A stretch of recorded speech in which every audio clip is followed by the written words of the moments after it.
Bismillahirrahmanirrahim. Wonten ing jam menika lanjutaken pembahasan kita kala wingi terkait rukun sholat. Kala wingi sampun kita bahas rukun sholat. Yang pertama inggih menika niat. Nomor kalih berdiri bagi yang mampu. Nomor 3 takbiratul ihram. Ini caranya takbiratul ihram bersama dengan niat. Oleh nomor sekawan maca surat Al-Fatihah. Kabeh gangsal rukuk, kabeh 6 tumakninah di dalam rukuk. Kalau tumakninah ini dihitung sendiri, maka hitungannya nanti adalah 17 kalimatnya. Ada sebagian kitab yang lain bahwa tumakninah itu digabung dengan rukun sebelumnya, seperti rukuk dengan tumakninah itu dihitung sendiri, maka hitungannya ada 13 sama-sama. Jadi tumakninah itu termasuk rukun, ini termasuk rukun. Ketika meninggalkan tumakninah berarti sholatnya tidak sah. Kita wajibkan yang nomor 7. Wasabiu utawi kang nomor 7 iku araf utangi wal ibtidalu lan tegese ibtidal. Yang ketujuh, rukun sholat yang ketujuh yaitu bangun dari rukuk, atau yang disebut dengan istilah ibtidal. Jadi ibtidal itu bangun dari rukuk, bangun dari qailan ala hayati lati kana alaiha qablu ruku'ihi min qiyamin qatirin wa qu'udul ajiyan al-qiyam. Jadi posisi i'tidal adalah berdiri tegak bagi orang yang sholatnya tadi dengan berdiri, atau duduk tegak bagi orang yang sholatnya dengan duduk. Nah, yang tidak bisa berdiri kan boleh dengan duduk. Yang penting bangun dari rukuk, itu namanya i'tidal. Nah, di dalam i'tidal ini juga ada rukunnya lagi, wasamenu aku maknina ubi ayat i'tidal. Yang ke-7 atau yang ke-8, rukun yang ke-8 adalah tumakninah di dalam i'tidal. Artinya tumakninah ini seperti bagaimana kita bahas kemarin adalah berdiam pada posisinya meskipun hanya sebentar, ya, setelah bergerak.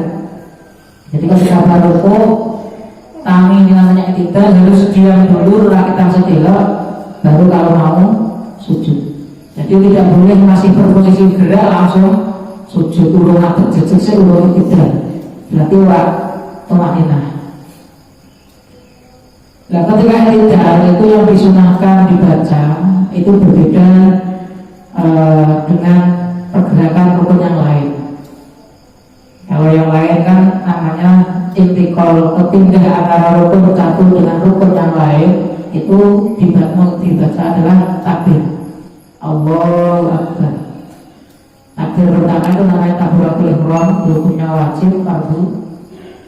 Kenapa dikatakan takbiratul ihram? Karena setelah mengucapkan takbiratul ihram menjadi haram segala sesuatu yang dilakukan selain pelaku perbuatan sholat tersebut. Haram takbir. Kalau bisa dilakukan ini mau sholat setelah mengucapkan takbiratul ihram. Nah, takbir-takbir intikal itu hukumnya sunnah. Meh rukuk, meh sujud, nangisal sujud itu mengucapkan takbir itu adalah namanya takbir intikal, hukumnya sunnah. Muni ya untuk ganjaran, kalau muni orang dari akhir batalai sholat. Tapi ketika bangun dari rukuk itu disunahkan mengucapkan sami Allahu liman hamidah. Kenapa tidak takbir? Nah, ini ada sejarahnya.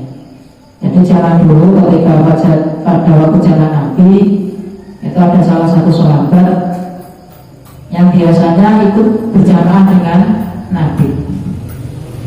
Adalah sahabat tersebut itu carry, suatu ketika itu carry sehingga dia cepat-cepat tergesa-gesa Ketika masuk masjid melihat Nabi dan berjamaah sudah sholat dan sudah rukuk, lalu rukuk. Nah, kemudian sahabat tersebut di depan itu langsung mengucapkan alhamdulillah, aku saya menangi jamaah karo Nabi. Terus dia sholat di situ, jadi orang nenggon sok naruh tapi nengguri mergone ngoyak kenapa ketinggalan jamaah. Sholatnya ngono terus mengikuti rukuk. Nah, pada waktu itu malaikat Nabi diingatkan oleh malaikat dan rukuknya Nabi itu ditahan oleh malaikat biar sesuai dengan tujuan ngenteni sahabat mau sing keri. Nah, kasing keri karena sing keri ngomong alhamdulillah, oleh Nabi Muhammad tanginya itu mengucapkan sami Allah liman hamidah. Allah mendengar orang yang memuji Allah, yaitu sahabat mau yang dimaksud. Nah, perjalanan terus sholat sampai terakhir. Setelah selesai sholat, baru Nabi Muhammad mencari orang yang keringan sopo. Oh, ternyata sahabatnya sendiri terus dipanggil dan diberi ujangan atau diberitahu bahwa nak memang keri orang kudu kesusu. Orang kudu sholatnya yang beliau tetap mengikuti di barisan di depan. Keri orang pokok ikutilah sedapatnya imam lagi melakukan sholat pada waktu apa, ketika ketinggalan baru nanti ditambahi 1 rakaat. Ya, orang itu imamnya rukuk gini naruh langsung sholat, gini naruh lapang belum sampai langsung naruh langsung sholat. Ini meskipun dulu pernah dilakukan sahabat dan itu dipuji oleh Nabi Muhammad jadi apanya, tapi ini perbuatan tersebut adalah artinya tidak diperbolehkan, tidak dianjurkan. Artinya ya tetap mengikuti saja. Kali orang dalam berrukuk, usaha orang rukuk sampai imam sujud, ya udah takbir langsung ikuti sujud, berarti kurang 1 rakaat. Itu saja. Cuma ya tadi, ya sejarahnya kenapa ketika bangun dari rukuk itu yang diucapkan adalah sami Allahu liman hamidah. Karena ya ada benar-benar sahabat yang pengen tidak ketinggalan jamaah dengan Nabi Muhammad SAW. Tapi itu juga menjadi peringatan. Nah, memang kali benar-benar kali bukan ngeri, ya. Benar-benar kali sudah sadar selesai. Ya wudhu, nanti semua pakai wudhu, melakukan dengan santai, orang berdua lari-lari. Ya, ikuti sak mampunya, sak dapatnya imam lagi melakukan apa. Utama madinani tak apa. Sebaiknya sunahnya tetap langsung ikuti. Imam sujud, dia langsung ikuti sujud. Meskipun itu tidak dihitung sebagai 1 rakaat, artinya ketinggalan 1 rakaat. Nah, itu masalah iktidal. Mulai sempurna tuh makin naik. Jadi setiap rukun-rukun itu kan ada bacaannya. Jadi diwoco, pas ngadeg anteng, orang pas sampai Allah yang dalam kalbu, jadi diwoco baru sampai kata sujud. Nah, itu berarti belum termasuk tumaninah, karena yang dimaksud tumaninah adalah anteng sedelok dari pergerakan dari ruku atau dari apapun itu anteng sedelok. Kalau dalam kitab kasih itu saja ditanya Imam Nawawi Al-Ghazali itu sekira dia tumaninah itu sekira dia mengucapkan kalimat subhanallah, dia memang sedelok, minimal sedelok, harus anteng disik, itu jenis tumaninah. Nah, pemenang macam diisi imam sampai imam berrukuk sujud di sini. Watasilu kami akan bersama itu sujud. Rukun yang ke-9 adalah sujud. Rukun yang ke-9 adalah sujud. Jadi rukunnya adalah sujud. Bacaan dalam sujud, bacaan dalam yang lain itu sunnah. Seperti subhana rabbiyal azim wa bihamdihi itu sunnah. Mulai yang tetap dilakukan sunnah. Wong sunnah itu ganjaran. Kemudian dengan melakukan sunnah-sunnah tersebut otomatis tumaninah itu pasti didapat. Watasilu sujud nawadani di kulli rakaatin wa qaluhu mubasharatu ba'di jabhatil musolli maudhi'a sujudihi min al-ardi awwaliha. Sujud 2 kali. Sujud 2 kali. pada setiap rakaat. Itu adalah fardu rukun. Sujud 2 kali pada setiap rakaat. Minimalnya sujud, ya, minimalnya sujud itu adalah meletakkan sebagian batok keningnya orang yang sholat pada tempat sujud di bumi atau di selainnya, di sajadah, di lantai. Ya, itu minimalnya. Artinya ketika ada orang yang sujud, yang diletakkan yang batu itu umpamanya sikile jadi kadang diangkat, ya dimaklumi. Itu harus dikatakan sujud sah. Cuma yang kurang sempurna. Ini bagi orang yang awam, ya serawal. Ini bagi yang tahu, ya ojo. Karena apa? Wa amaluhu ayyukabiru lihuwi sujudi bila iyadahi wa yadahu robbatahi summa yadahi summa jabatihi wa abihi. Nah, sempurnanya sujud itu adalah mengucapkan takbir untuk melakukan, untuk turun sujud. Berada pada kita takbir sujud tanpa mengangkat tangan. Jadi disunahkan justru tidak perlu diangkat tangannya maka sujud. Nah, disunahkan mengangkat tangan itu pertama ketika takbir ihram, ketika main rukuk, ketika bangun dari rukuk, dan ketika bangun dari sujud kedua atau dari tahiyat awal. Jadi bangun dari menuju rakaat ke berikutnya itu disunahkan untuk mengangkat tangan ketika takbirnya. Tetapi namanya sujud tidak disunahkan untuk mengangkat tangan. Setelah itu baru meletakkan kedua meletakkan kedua dengkul lutut, ya, kedua lutut, kemudian kedua tangan, kemudian batuk dan hidungnya. Itu nak sing sempurna. Neng paman dengan sami wong sing awam dan neng sujute masih kurang sempurna, ya ora apa-apa.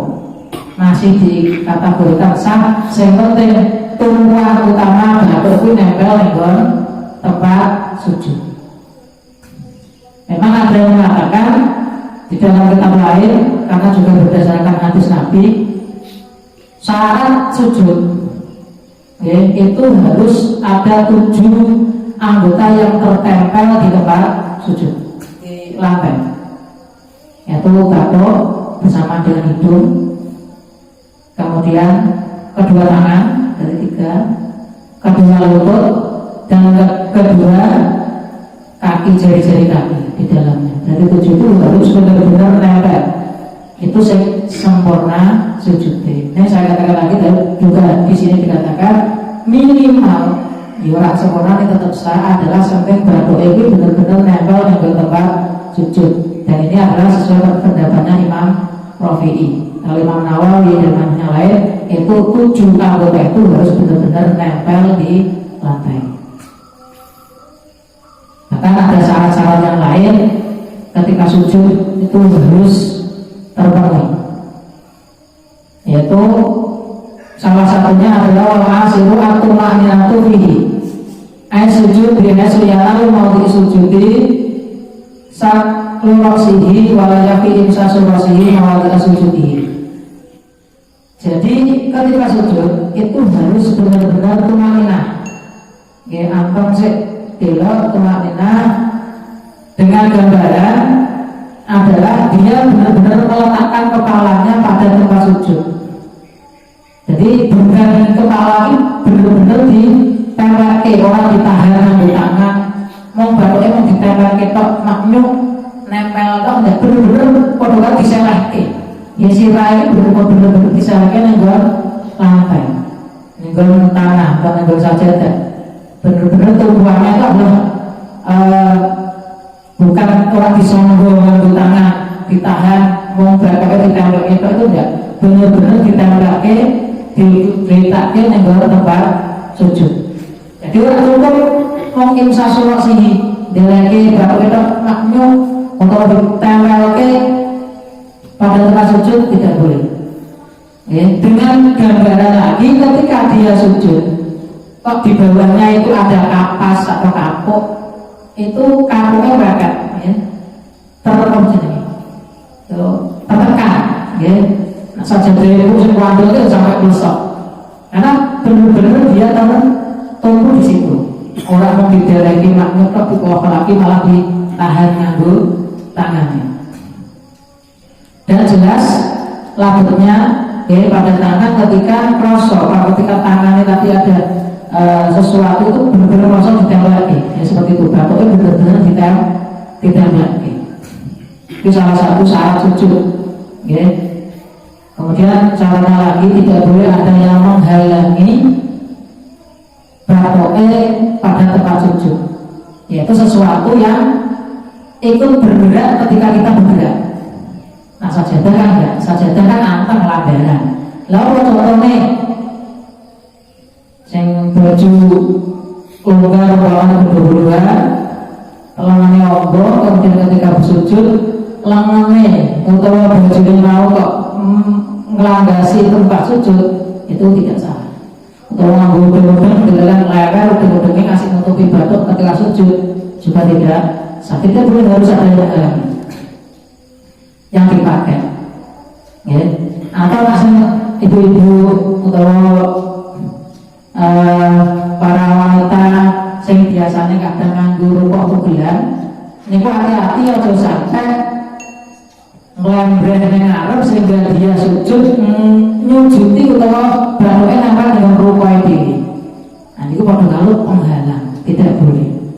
Ya kalau ini sampun matur kira-kira nek ora iso joyo salat nganggo rokok sing tugelan ya luwih apik salat sing rokok sebelah dasar. Jadi ora mungkin sebelah dasar kan ora mungkin lembreh. Apa meneh sing saiki model parasut saja dhewe niku sing kok saja kok rupane liwir-liwir ya. Buru lagi pas sisa ketera angin maju di ngarep dia sujud. Batuknya nempel ning sajadah ning ning rupane itu menjadi penghalang. Batuknya nempel ning tempat sujud dan itu menjadikan sujudnya tidak sah. Kemudian syaratnya lagi kepala itu harus benar-benar di bawah derajatnya itu posisinya lebih rendah daripada pantat. Ya, sebagai gambaran orang yang sholat yang ngarep rolak umpamanya. Sholat ngarep rolak, dia sujudnya nenggon rolak yang lebih rendah. Karena apa? Posisi kepalanya sejajar dengan pantatnya. Harus benar-benar lebih rendah dari pantatnya. Itu syarat sujud. Dan lain sebagainya sementara tadi ya, kita usahakan ketika sujud sempurna. Artinya sempurna, 7 anggota tadi harus benar-benar ternempel di lantai termasuk hidung. Ya mulai langsung bawa masker ya, kok kecuali kalau dalam keadaan darurat yang harus dipakai ya dipakai. Ini kalau pada darurat ya ngomong nggak masker ya di ngisor hidung, jadi hidung dan ikut nempel. Meskipun itu tidak menjadi syarat mutlak, menjadi kesempurnaan dalam sujud. Ini termasuk adalah hidung, itu termasuk harus ditempelkan. Nah, karena sujud ini merupakan prestasi tertinggi uang Islam besok ketika kita bangun dari kubur kiamat. Ya, karena di dalam Al-Quran juga disebutkan ya, yang asal Muhammad Rasulullah selanjutnya sampai simahum fi wujuhihim min asaris sujud. Jadi seseorang Islam itu dibangun ke setelah dari kubur itu di keningnya ada asari sujud. Nah, asar sujud ini orang Hindu yang baru sampai hitam itu tidak. Karena yang dimaksud asari sujud di sini adalah cahaya yang bersinar ketika besok kita dibangkitkan dari kubur. Anak masalah yang baru sampai kosong itu ya ada kemungkinan memang dia sering sujud, ada kemungkinan ya dari cantok menjebol ke lantai, ya. Bukan berarti jangan mengatakan bahwa kok harus orang bosan-bosan terus kita orang sujud, jangan. Nah, orang misalnya dia sujudnya saja dari mungkin ya bakal besok. Nah, bisa jadi itu artinya bukan patokannya, bukan batuknya gosong atau tidak. Ini patokannya adalah ketika besok dia dibangkitkan oleh Allah dari alam kubur, dia bercahaya. Semakin sering dia sujud, berarti semakin tinggi, semakin padat Ya, sebagai tanda berarti kita orang ahli sujud. Nah ini, maka nak sakit benar-benar sujud itu yang sempurna. Bahkan dalam hati juga dikatakan sujud itu dawano. Artinya dawano ini orang berwujud sampai kadang ya atau lihat ya, wong sujud itu sih berwujud dawano. Ini sak garis sujud. Itu dia karena apa mengambil makna tek dawano sujud itu sujud ini dua. Yang dimaksud dawano di sini adalah nak iso diperlama, dipanjangkan waktu durasinya ketika sujud. Itu terutama ya pas sholat di rumah, pas jamaah bareng-bareng ya standar ojo suwi banget. Ya standar karena jamaah ketika sholat di rumah dawano sujudnya karena dalam sujud itu benar-benar kita posisi terdekat kepada Allah, munajat kepada Allah sambil berdoa di situ. Ini pada waktu sujud. Jadi masalah sujud, ya. Kalau bisa benar-benar sujud itu disempurnakan. Meskipun ada minimalnya tadi. Contoh orang belok, maka sujud kok sikile malah diangkat. Yo orang popo, nanti orang kayak sempurna. Ya, yang sempurna sikile itu dipadalke. Ya, jendela-jendela itu dipadalke. Ya, dengan tempat sujud karena juga berdasarkan hadis. Karena memang ada yang mengatakan hadis itu, ada yang mengatakan wajib, ada yang mengatakan hadis itu sekedar sunnah. Yaitu sujud pada 7 anggota badan. Saya katakan tadi di dalam hadis ada. Karena apa? Saya jenenge sholat itu memang Nabi mengatakan shollu kama ra'aitumuni usolli. Sholat atau kowe kaya aku nglakoni sholat. Kalau ada orang sholat yang prakteknya berbeda-beda, itu karena memang sudut pandangnya mereka juga berbeda-beda. Ya, dikarenakan apa? Nabi itu selalu melakukan atau meninggal. Oh, dibuat kesimpulan berarti ini fardu, ini wajib. Nabi pas sholat itu kadang menemui surat-suratan, kadang tidak membaca surat-suratan. Oh, berarti ini sunnah dan lain sebagainya. Sehingga disimpulkan di dalam sholat ini ada 17 yang wajib yang tidak boleh ditinggalkan. Ya. Kalau yang lainnya berarti namanya sunnah. Bahkan di dalam kitab ada kitab satu khusus sunnah-sunnahnya sholat. Dalam sholat itu sampai ada 100 lebih sunnah-sunnahnya, mulai dari awal berdiri, membaca surat tanah, surat ta'awud dan sebagainya. Itu sunnah sampai salam, sampai ngangkat tangannya, sampai meletakkan tangannya di atas perut itu pun ada aturannya, ada kesunahannya. Ya. Nah, mengatakan yang saya terus sampaikan seperti mungkin tidak terus kalau memang ya. Kan sujud jadi kalau cuma kan konsumen ya sujud. Dan misalnya sujud kan dibaca kan sepanjang bila alat beda beda lu. Jadi setiap yang terlalu terus semua ini saya dibaca apa? Ya nak saya diwaca, ya bisa itu ditambahi utawa doa-doa yang lain. Doa saya doa cakap duit. Nggih, zikir. Apa ngono ya? Doa. Ya toh. Membaca Selain bacaan sholat, yang penting itu kapasitas zikir itu boleh. Yang tidak boleh adalah ngilih koncone utawa muni selain zikir. Itu tidak boleh. Kalau niatnya adalah zikir, niat berdoa itu boleh, tetap boleh. Seperti ya latih, subhanallah ditambahin nggak apa-apa. Nggak apa-apa. Kalau contoh ketika dalam sholat hajat, sholat tahajud kan ada tambahan di surah kemudian subhanallah, alhamdulillah, subhan ini kuntum nadul itu sampai 41 kali. Satu boleh, sementing zikir atau niatnya adalah zikir, niatnya adalah berdoa, boleh. Itu tidak dikatakan ucapan selain dari ucapan sholat. Sunnah itu sunnah. Yang tidak boleh adalah ketika dia mengucapkan ngileti koncone atau dia intinya tidak ada kaitannya dengan zikir dan sebagainya. Bahkan mengucapkan subhanallah ngileti koncone itu pun harus diniati dengan zikir. Orang itu kalau imam salah subhanallah pergi ngileti itu justru tidak boleh, karena ada mengucapkan subhanallah dan kata zikir, saya zikir subhanallah, imamnya ngerti kok aku salah. Itu caranya seperti itu. Jadi harus benar-benar yang diucapkan adalah zikir. Apa? Apa lain? Ya sama ya. Insya Allah Beja Rabu dilanjutkan rukun yang ke-11. Ya, terus kita dalam sholat ini ngerti oh ini sing rukun, ini sing sunnah. Ini kok orang sebedake kok anggap wajib kabeh malah gak apa-apa. Neng nanjenengan mau menganggap sing wajib mau kok anggap sunnah justru malah batal. Mulai begitu benar-benar